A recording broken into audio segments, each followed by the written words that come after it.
Hi there, and welcome to the next episode of Diary of a Wayshower and myself, Lynn Flowers.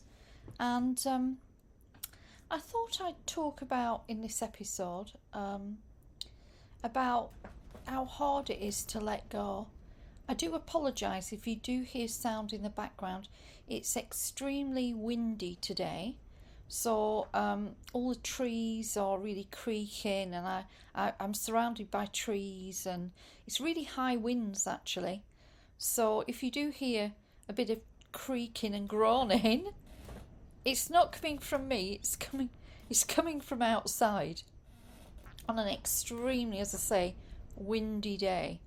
Um, so letting go, the art of letting go, which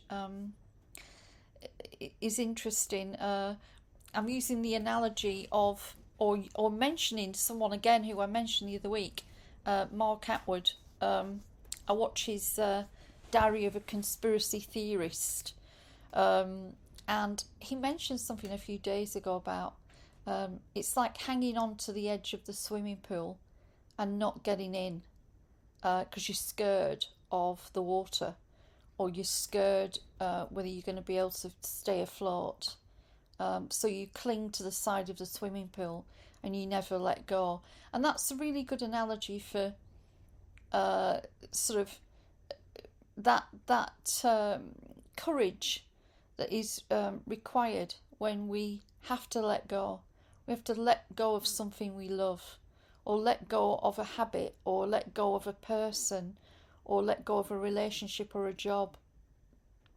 And with what happened to me last year and me having to let go of, um, the old life completely, really, it it really is a walk of faith, of deep faith that you're going to be okay and that you are going to be held and supported. And when I had to leave, and I went after I'd left. If you haven't listened to the earlier episodes, this might not make as much sense. I suggest you go back and listen to episode 1 and 2, and 3 probably, because they really go into more detail about what happened to me at the very beginning. And anyway, I had to let go. I had to leave, and I left and went straight up to London to visit my son. It was Easter 2024. And I was safe there. I knew I would be okay. I was assured that I would be okay. My guidance told me that in my heart. So I stayed for a few days in like a small hotel. And then I knew I didn't have a passport and I'd left it behind. And I was being guided that I needed to leave the country for a while. Now, I didn't know how long I would need to leave for, and I know that you've got the Schengen area in Europe, so you can only stay in any of those places for 3 months in total, and you have to come back. But at the time I was being guided to leave and asked to leave the UK, I had no idea if I was coming back. I had no idea, because when I asked the question, what if I need to stay out of the country longer than 3 months, and I was told, well, a way will be found for you. The divine will open the door, and it will find a way for you. And I knew that. I knew that if I needed to stay out of the country, then I would be out of the country for longer than that, and a way would be found for me. So it was quite scary, really. I applied for a passport up there, managed to get an Airbnb for 10 days so I could stay in the vicinity of near my son. And I applied for a passport, had to go down to have an interview at the passport office, which I felt very nervous about, seeing I was a targeted person, because that would flag up that I was applying for a passport immediately, I would have thought. Anyway, I got approved on the same day, thank goodness. And in fact, my interview for the new passport was on 4-4 Gateway. the 4th of April gateway. And then I got an email the same day saying my passport was being done. I'd paid for fast track, so the passport would be with me within 5 days, which it was. And I got the passport, and then I decided to book a ferry to Spain because I was being called to go to Spain. I didn't know why, I just knew. And I ended up getting on a ferry, Brittany's ferry, from Portsmouth to, Bilbao. 36 hours sailing, but one way. I just booked one way, thinking, well, I'll get in. I'm sure I'll get in. If I'm being guided to go, I'll get into Spain. I had nowhere to stay. I didn't even know where I was going, and that I tell you, folks, was scary. I did have a friend in Spain, and I knew I was probably gonna contact him at some point. Not really on the basis of staying with him, but more of just like having a contact there, maybe finding a cheap place to stay, even though the money was just like, well, it was nearly zilch. I did have some. I had access to a little bit, but you know what it's like.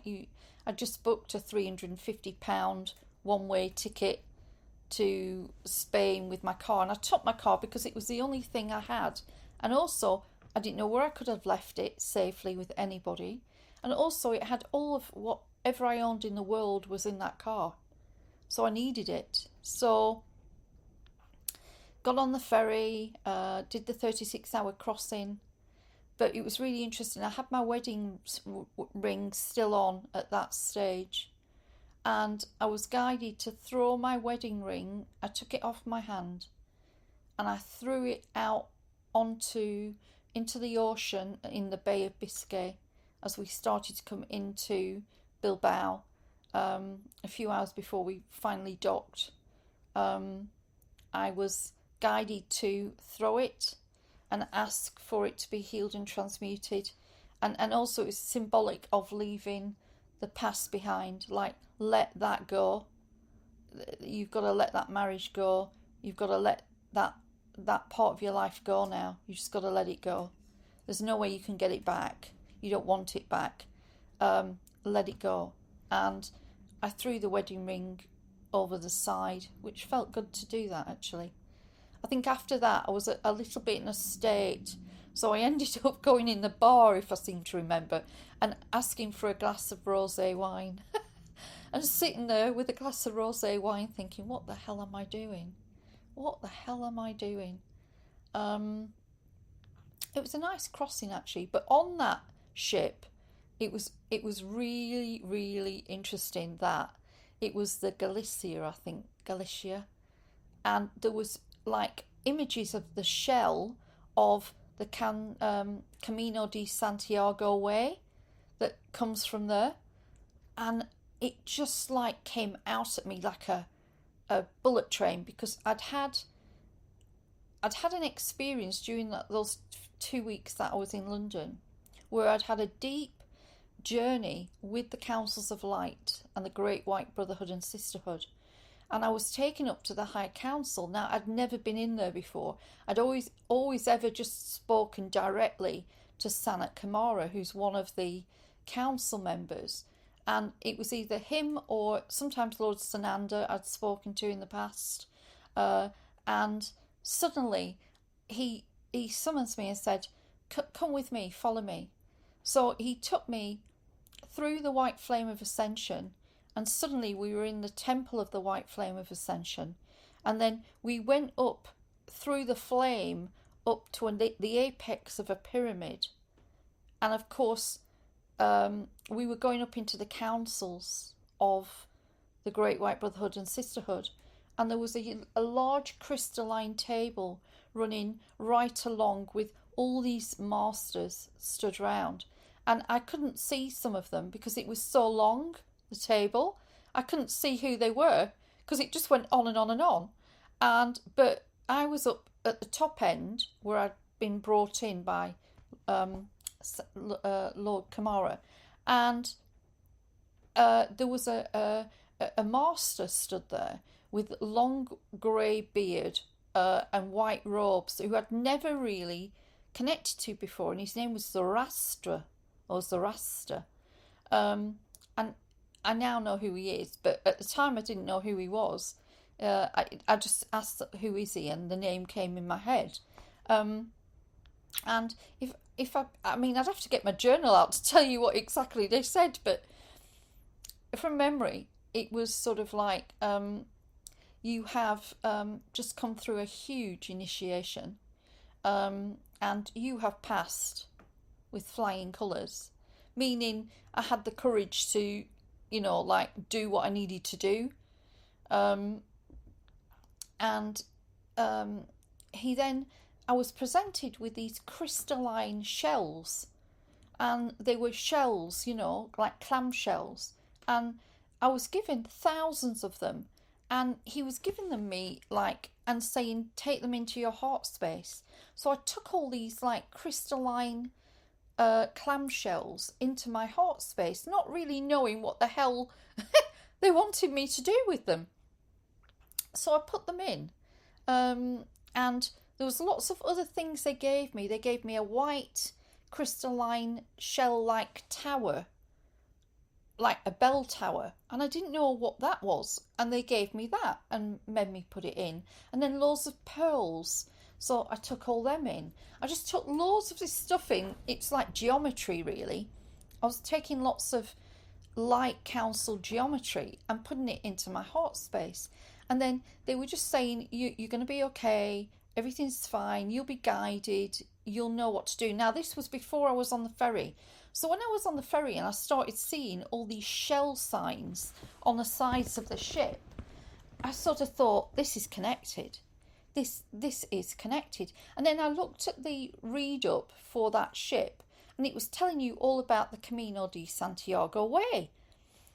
Well, I'm thinking, oh, this is interesting. So as you get off at Bilbao, you can drive right to the northernest part of Spain, and you end up in, they call it the end of the world, which is the place where in the old days the explorers would say it's the furthest northest point, and they couldn't see any land beyond that.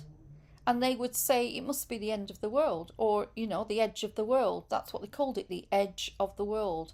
And that's where I was being drawn to go. Now, that was a long drive from Bilbao. That was literally 8 hours drive from that bit we would be landing in the port and there. But they were saying to me, you're heading there, you're going there, you're going there. So in the end, I looked up on the ship hotels in that area, and I found this hotel right on the coast, right on the edge of the world, they call it. I can't even remember the town where I was now, but it gave you a sort of a route, and it was €22 a night, and it was a double room en suite, and off season. So I booked for 3 nights there. I ended up staying there another 3 nights after that, I think, in the end. And I drove for 8 hours. I don't know how I did it. I really don't. I should have stayed overnight somewhere in between, but I just was so determined. I was so sort of freaked out because I got through customs. I was fine. I had the car. I had my GB sticker on the car. Car was full of petrol. And then I just drove and drove and drove. And I think I stopped a few times for a sandwich and a drink. And I don't know how I did it really, but I did. And I managed to get there in the evening from the morning, and checked in the hotel. It was lovely actually, but I was in a hell of a state, as you can imagine. I couldn't eat. I had no appetite. I don't know. It was almost like I was in between the devil and the deep blue sea. I was in this void space, and I couldn't think straight really. So I had to be really careful with myself, and I just had to ground every day. I'd ground and I would do my meditation every day because I knew that was the only thing keeping me upright there and then. Because I didn't know which way was backwards or forwards or sideways. I was just in a total mess. And emotionally really, because my heart had just splintered into a million pieces, and I just I wasn't making sense of anything. I couldn't make sense of anything. But then, as the day went on, the next day came. I walked down to the seafront harbour. There was nice little restaurants. They weren't expensive. There was a few shops. I sort of I perked up a little bit with the sun. I had no clothes with me for the sun, no shorts, no short cut tops, no sandals. I just had nothing, like you know. So I managed to buy, I think, a pair of shorts and a short sleeve top, and some, like loafer type shoes, that would just like keep me going. Thank God, thank God. But I was called to that end of the world bit where there's a lighthouse, and it was really interesting because as I got there and started getting downloads, they really showed me how the Camino de Santiago way had been hijacked. Isn't everything hijacked? And they were looshing the light from the people walking along the Camino way that do their healing journeys quite often, don't they? Some people that have suffered grief will go and do the walk over a number of days and weeks. And that really, I wasn't being called to walk it. I knew that. I wasn't in any fit state to do that. But they were, I was to do some of that way and drive it. It was really interesting. And when I got to the lighthouse, there was, a sort of distortion there. And, even when I'm in my, lowest state, what do they end up getting me to do? Grid work. But I think there was more to it than that. It was, you know how to do it. You can do it standing on your head. It will give you focus, and it will make you feel like you're doing something useful, right? Which gives you a sense of purpose that will keep you in alignment. I think that was part of it. And also, I then realised that my mother's line, and my mother was connected to this.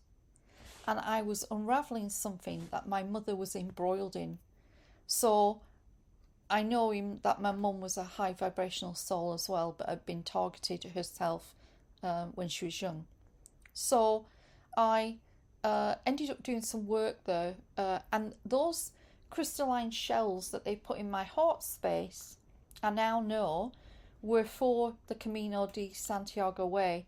So I ended up putting some crystalline shells down along that part of the route to counteract the looshing that was going on, which we cleared. I got confirmation.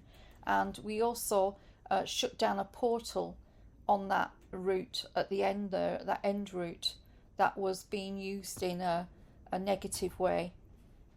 So that was really good. I'm so pleased we did that. And from there, as again, I was only eating once a day.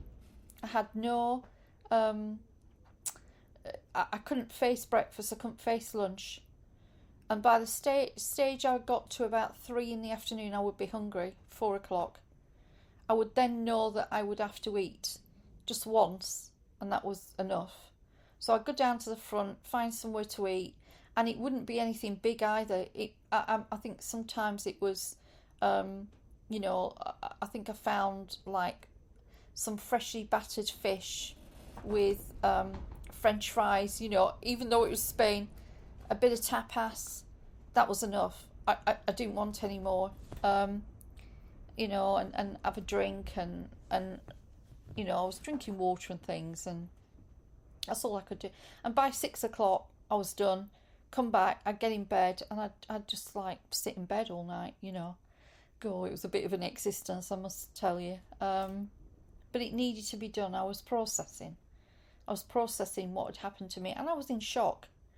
I was in real shock. I knew that, but I was very heavily protected. I could feel it. Uh, there was a couple of things that happened to me where I think I was being poked at by the other side, them putting a song on saying, "We're watching you, the police, I'll be watching you," by Sting, and the police came on one particular afternoon when I first got there, and I just that freaked me out. But I was on tenterhooks. I felt like I'd been chased, uh, and you're watching your back at every moment. You're watching your back, but it seemed to be the right place to be, and it was the right place to be. And I did the rest of the Camino de Santiago, some of the route, and I drove through loads of other places along the route. Ended up in Santiago de Compostela, where the cathedral is, and that tower that they gave me, that crystalline white tower in my heart, was actually part of the bell tower of the bloody cathedral. Would you believe it? And there was something going on with the timeline, of that, and that's how they were hooked up to the portal at the end of the world bit of the Camino de Santiago.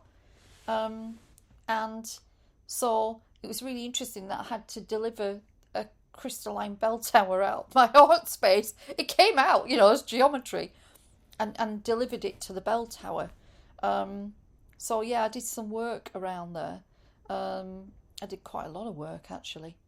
And Catherine of Siena, is it Catherine? St. Catherine? Is it? She came up quite a lot. And Mary of Shalom. They were coming up, and James, the Apostle James, they kept coming up quite a lot as I was doing that work. So there was a link there to that energy, or an inversion of that energy. It's quite interesting.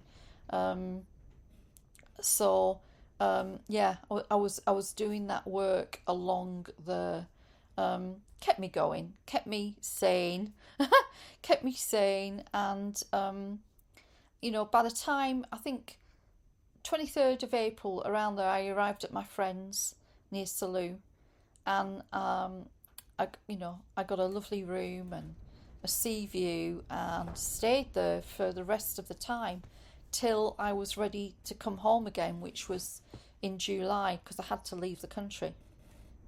And yeah, it's a bit weird. And I'd had a mouth infection that had been running for a while, and it had affected my two front teeth, and it had gone into my bridge on the left hand side. Now, the reason why I had quite a lot of missing teeth in my mouth, and I don't really want to go into the graphics of what that means, right?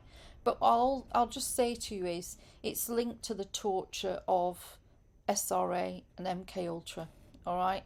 So quite often they will target victims' teeth, and they will take your teeth out. I know that sounds terrible, but it's true. They'll take your teeth out as part of the torture. I don't need to go into any more details. You get the picture. And I had some teeth taken out as a young woman on both sides of my mouth, which were unnecessary, but it was done on purpose. I do believe. So I had a bridge put in 2009 on one of the sides to completely shut it up and close it and make it look, really good. And I think it was a 40-tooth bridge. And you're never going to believe this, folks. 2009, when I was waking up, the year I was waking up, I decided to go and get the bridge in. And what do? I get recommended to go to a dentist, recommended by someone who was a Freemason within that unit that I worked in at the hospital, right? I didn't know at the time they were, but they are. And the person that put the bridge in was so nice, so lovely, blah, blah, blah, blah, blah, blah, blah, blah, blah, right? I probably, without a doubt, he was being used. And guess what they did? they put a tracker device into my bridge. No jokes, folks. They put a tracker device into my bridge that was invisible, like so you couldn't tell it was there. And it would track me wherever I was on this planet, right? So they would know physically where I was. Even if I change my car or do this, it would be in my bloody body. Now, I get to Spain and my teeth are getting worse, and this bridge, it needs repair, because I've been to the dentist, another dentist, and he said you need to get this fixed and repaired. So I just had this burning like thing in me of fix your teeth, fix your teeth, fix your teeth, fix your teeth. It wouldn't go away. And I just had got my money from the sale of the caravan, right? And I didn't get a lot of money, folks. I'm talking like under £5,000. Yeah, I didn't get a lot of money. And I knew I had to get my teeth fixed, and it would cost some money to do it, restoration of teeth and stuff. But Spanish dentists actually are cheaper. And my friend recommended this dentist, who turned out to be amazing. He was amazing. Anyway, I was given the all clear. He's a good dentist. Go, get it done. So I get there. He starts looking at him, and he's saying to me, you've got an infection running right throughout your mouth, right? He said, and it's been going on too long. He said, and you're very lucky that's not gone up into your blood-brain barrier, because I can tell this has been going on a long time. So I looked at him. He said, what do you want to do about this? Because if I take this bridge out, and then he said, I can't, I'll have to put implants in, and you can't they'd have to heal. And when he told me the price of the implants, I couldn't even afford it, to be honest, folks. You see, I'm being honest here, because I like being honest and transparent. It was very upsetting for me to realise that I couldn't have implants.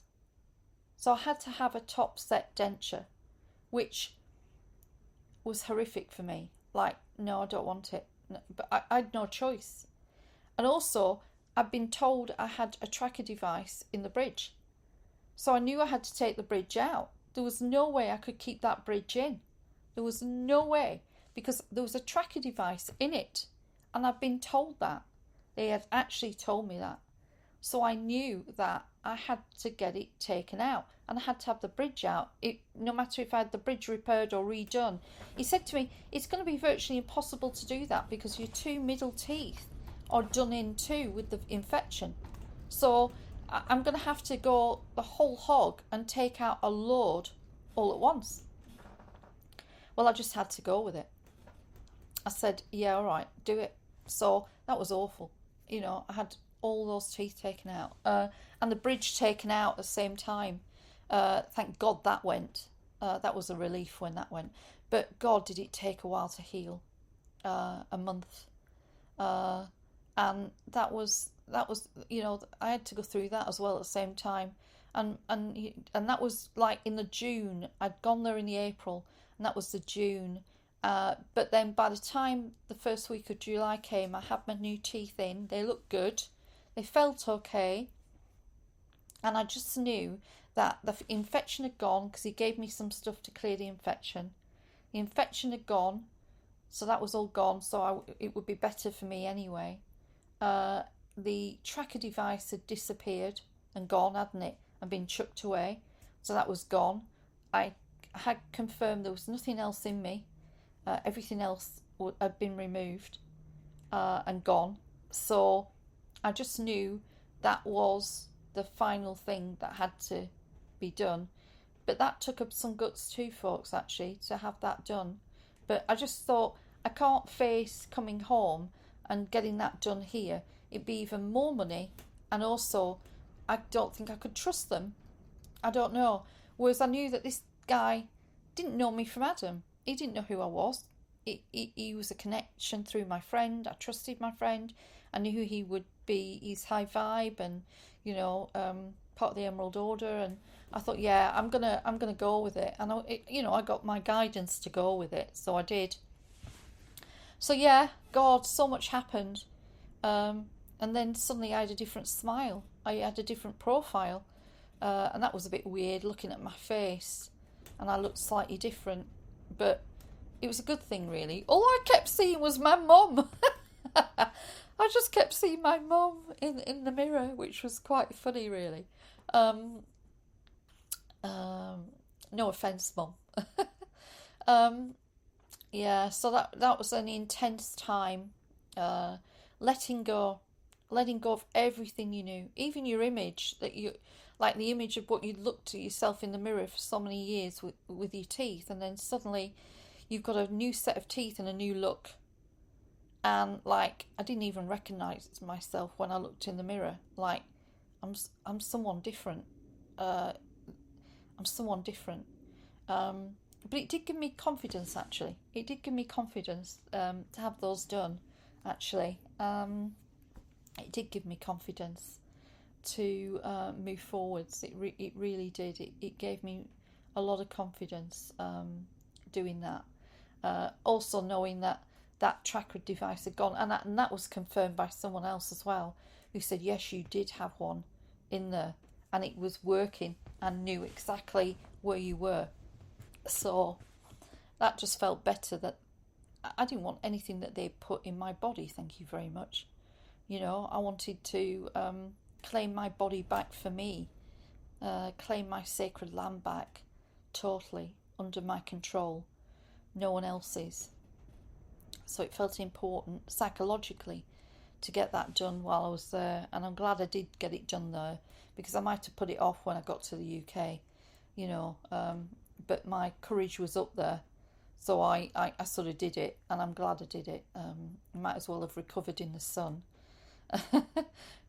Might as well, mightn't I? And it was cheaper, to have it done there than in the UK. To be honest, would have cost double probably in the UK to get all that done. So yeah, I sort of went through that as well. And I enjoyed Spain. I enjoyed a different perspective, the sea, the sand. Um, I've always loved Spain anyway, so it helped me with my healing to a certain extent. I think just being in a warm climate with people all the time, I needed that. I needed that company.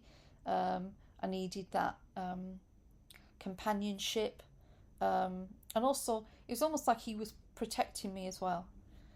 He said, "Come here, I'll protect you. I'm here to help you be shielded."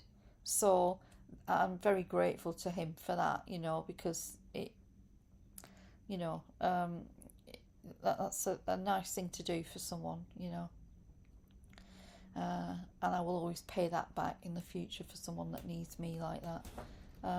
So yeah, it was a weird time, but it was a bit of an adventure. And as I was leaving Spain, I had to drive from where that was across to Santander, where I was going to sail home on the ferry because I had to bring my car home. And I realised that you had to go over literally the Pyrenees nearly to get to Santander.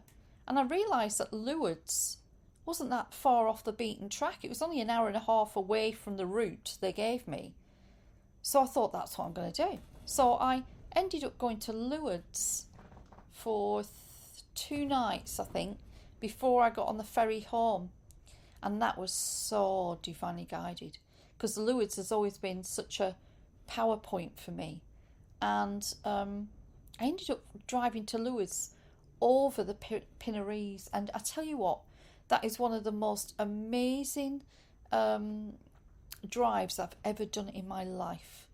Honestly, folks, to drive over the Pyrenees in the mist with the goats flying out in front of you on the road, not, like I was driving quite slowly. The scenery was to die for. It was one of the most highlights of that. It was driving over the Pyrenees and then driving into Lourdes. I've been twice before and taken people on retreat there, so I know Lourdes well. And I found somewhere to park, found a cheap hotel, And and you know what? I actually received an upgrade and healing in Lourdes that weekend. In fact, that was just over the 7-7 gateway. Yes, it was over the 7-7 gateway. You can imagine, can't you? In Lourdes, over the 7-7 gateway. And I received my angel wings back, my golden angel wings, which are part of your light body architecture, of your Christus light body architecture. And they came back to me because they've been taken away and cut off. Um, yeah, they can do that, especially when they SRA you, because they work on a light body level with you. They don't just work on a physical level; they work on an etheric and light body level with you. So I got my golden angel wings, light body angel wings back, and I went deep into the healing chambers of Lourdes on an etheric level. And that was really fascinating. I'd not gone in as deep before as that. I also went through the vortex energy of where Mother Mary appeared, which she did appear there. She's always been there. I mean, it's just a divine feminine portal point, nodal point actually, and the vortex point for it, or the spot where you feel the most intense, is sitting just below where her statue is in the grotto ledge. So if you look at pictures of Lourdes and look downwards and follow your eyes down to the floor underneath, that literally is where her vortex point is, or her vortex point. Literally, if you were walking in the grotto bit, you look up and literally her statue would be on the ledge where she appeared. That's the vortex point on the floor there. And it's sort of like, you stand in it. I've seen people when I took them on retreat, they stand there and they're just in floods of tears. But it's like an ecstatic energy, a rapture energy of immense divine love that just flows through you as you stand there. And there's always someone guarding that spot. That's really interesting to me. That the people that guard the grotto and part of the Catholic Church, they always have someone stood right where that point is. That is no coincidence. That is no coincidence. And quite often I have either started to talk to him if someone else was with me in the grotto as a group, to actually get their attention away from the spot, so that my girls can walk through it. And I also set the intention, while I'm in the queue, I set the intention that I'll be able to go through that spot, so that she moves out of the way. Or there's quite often a woman guard there. They move out of the way so that you can actually stand on it. It's quite space, and the amount of conversations I've had with Mother Mary there. Of course, I've talked to Mother Mary anyway. I can do, of course, but her voice is very beautiful, and her energy there is palpable. It really is. And also Bernadette, and Bernadette is a very advanced soul. She's a universal angel herself. Bernadette, an aspect of Bernadette was trapped there and was released. It's just an amazing space and place. And they say it's for Catholics. It was there before Catholics. And it's not a Catholic place. It is there for the world. It's a divine feminine portal power point. And maybe I'll take another group next year, maybe, if they want to experience that, because I tend to do some workshop space with it as well, and it's just a phenomenal space. It's gorgeous. So yeah, I might do that for next year, is bring a group to Lourdes, because I love it. But yeah, so I spent a couple of nights at Lourdes on the way back. That really Um, that was so special. I think that was, again, very divinely guided. They wanted me to come through Lourdes before I came home. Um, I really got some light body healing there that I needed. Like, come here into my arms. A Divine Mother really saying, come into my arms here and receive the healing that you need. Um, and it was beautiful. I really enjoyed it. I brought some Lourdes water home, and yeah, I had a couple of nights just wandering around and having a bit of French food and soaking up the atmosphere, and I always enjoy it. So yeah, that that that was good. That was good. Before I landed in the UK and then came to stay in near West Sussex, and it's another lovely friend who offered me a space after she was told by her guides, Lynn needs a space to stay. Can you do this for her, please? And very much this lovely friend is connected to the Councils of Light and the Great White Brotherhood as well. And yeah, I was just being given safe haven, wherever I went, which was so lovely, and so very needed, and I'm very appreciative of that, because I wasn't able to fully earn my money because I just wasn't capable of holding space properly. I didn't know what the hell I was doing, more in of trying to just put myself back together again, and try and repair or heal that broken heart that was really broken, and fragmented with the knowledge, with the truth and reality of what you realize you were living with and in, which, and when you leave behind something, you break your heart, don't you? It partly you leave part of your heart behind. So it was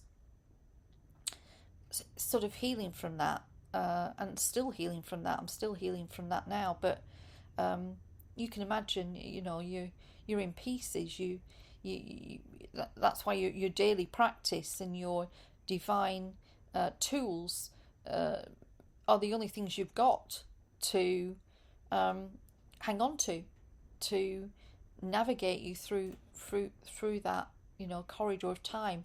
And it was like someone was leading me into a dark cave and corridor and tunnel. It was like a dark tunnel, and saying, you don't know when you're going to walk out of it yet. I can't tell you that, but you need to go into the tunnel to gain your liberty and freedom and sovereignty. So you need to walk into the tunnel now.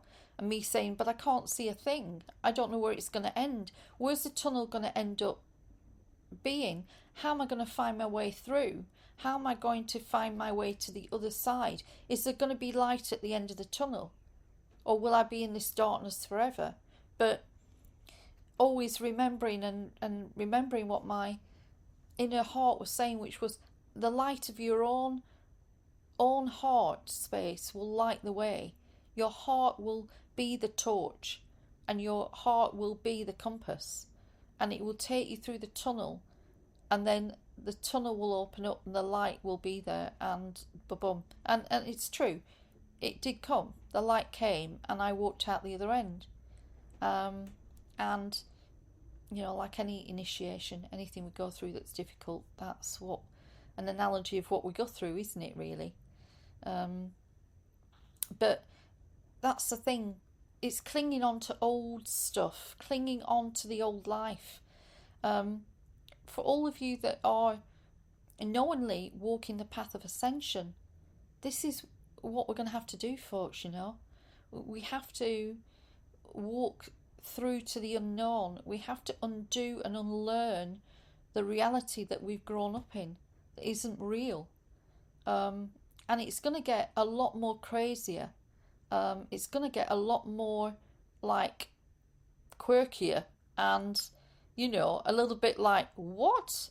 And we're going to have to just learn to adapt to that. And that's why solid grounding and spiritual practice will take you through. That's what I teach, the self-mastery skills, because they're the only things that will keep you upright in this crumbling and dissolving reality that we're in right now.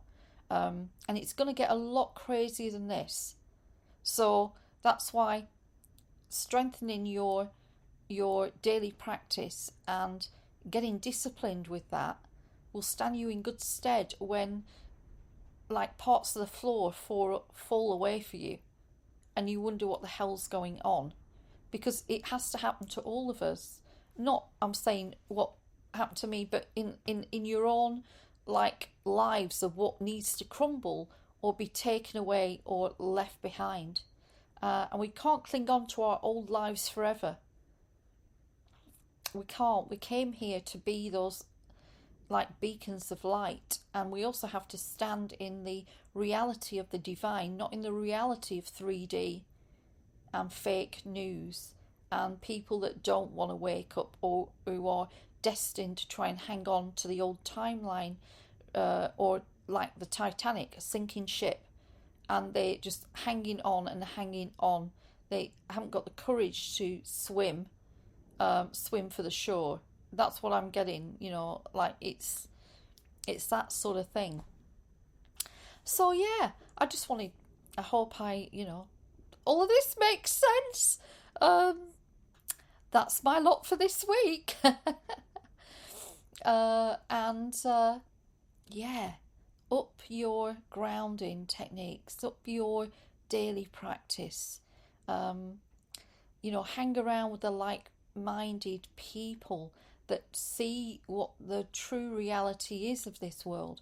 Hang around with these people because you're going to need them in the years to come, because we're going to need to stick together. We need to stick together. Find your tribe. Find your tribe, folks. That's what I'd say. Find your tribe. And I'm finding my tribe now.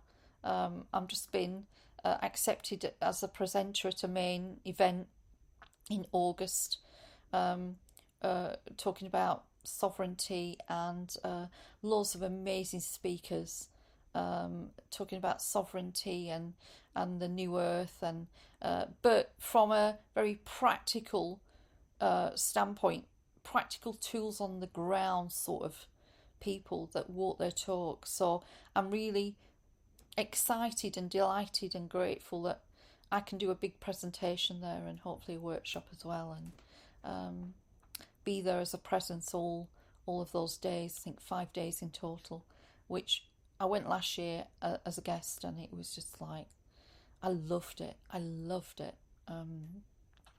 And lots of people like Richard Vobles and David Adelman, who's the People's Lawyer, I think.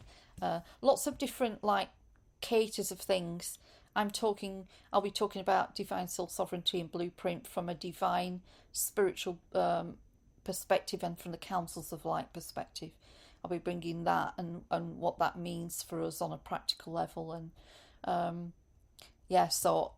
really looking forward to that. I can't wait. I'll be talking more about it nearer the time. If anybody then wants to sign up for tickets or whatever, I'll talk about that maybe next week or the week after. And I'm hoping that in the coming months I may try and start doing an odd video interview as part of Diary of a Wayshower, and bringing guests on with a full video interview, which I think will be amazing. Even if I don't get a full video interview, we have an interview like this, with sound. I think, and I'd love to get some of these people on here. So that is something that is on my wish list and my manifesting wish list and board. So thank you for watching. Thank you for listening. Thank you for listening and being very patient to me wobbling on. And don't forget, I've got a new channel on YouTube called I Can Heal from Trauma and Abuse. The numbers are coming up on there, viewing figures and subscribers. And I am going to be sharing more and more videos on there. And also there are links on there to a new part of my service and work for survivors of abuse and trauma, and a new service that I will be starting to build up. So there are links on there for things particular to that and pertinent to that. So lots of love. Thank you for watching. Bye for now, and I will see you in the next episode. Okay, bye.